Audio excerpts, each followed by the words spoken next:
দ্বীনকে পছন্দ করে, ইসলামকে পছন্দ করে আলহামদুলিল্লাহ যত ধরনের এভিডেভিট এবং যে সকল কাজ সেগুলো তার পছন্দ মতো উকিলের মাধ্যমে আলহামদুলিল্লাহ সেগুলো সম্পন্ন করা হয়েছে।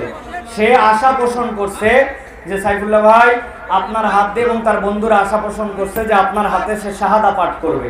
এটা আমার জন্য একটা সৌভাগ্য, এত মানুষজন থাকতে সে অপেক্ষা করে খুঁজে বের করে আজকে সে শাহাদা পাঠ করবে আমাদের কাছে।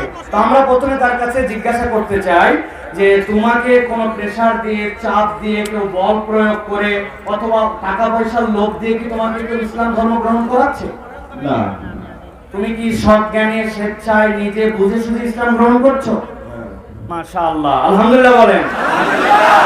আলহামদুলিল্লাহ, আমাদের ভাইকে এখন আমরা তার শাহাদা পাঠ করাবো।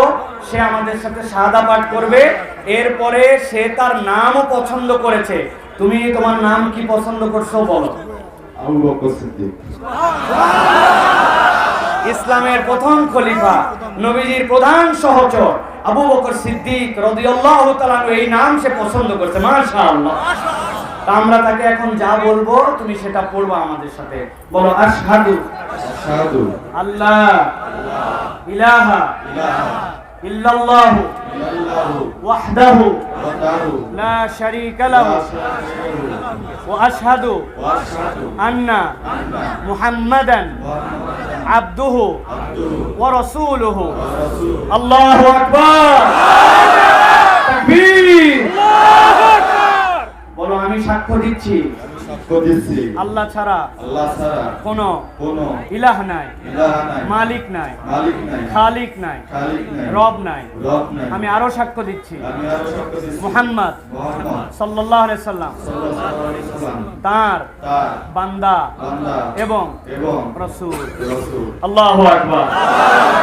আল্লাহ রাব্বুল আমিন তাকে এখন নিষ্পাপ, অতীতের সব গুনাহ আল্লাহ তার মাফ করে দেন।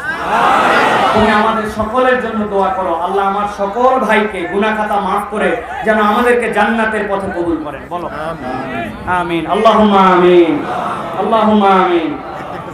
মাশাআল্লাহ। এখন আমরা ইনশাআল্লাহ আমাদের এই আবু বকরের জন্য আমাদের অনেক দায়িত্ব আছে।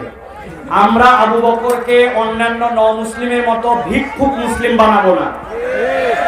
আমরা আমাদের মাদ্রাসার হুজুরকে দায়িত্ব দিব যে আমাদের মাদ্রাসায় এবং আমাদের স্থানীয় ভাই আছেন, এই যে ভাই, তার সাথে আমার কথা হয়েছে, তার জন্য একটা চাকরির ব্যবস্থা গার্মেন্টসে ভাই করে দিবেন। যেহেতু তার যেই গার্মেন্টসে চাকরি করতো সেখানে তার চাকরি নাই, আর হুজুর তার মাদ্রাসায় তাকে রেখে কোরআন শিক্ষা দেওয়া, সূরা কেরাত মুখস্থ করানো, এইগুলার দায়িত্ব আমাদের মাদ্রাসা নেবে। রাজি আছেন ইনশাআল্লাহ? আলহামদুলিল্লাহ। আল্লাহ যেন কবুল করেন, বলেন আল্লাহুম্মা আমিন। আল্লাহ আবু বকরকে যেন কবুল করেন। আল্লাহ রাব্বুল আমিন তাকে দ্বীনের উপরে অটল অবিচল রাখেন। আমরা সকলে তার জন্য দোয়া করি। আল্লাহ জি।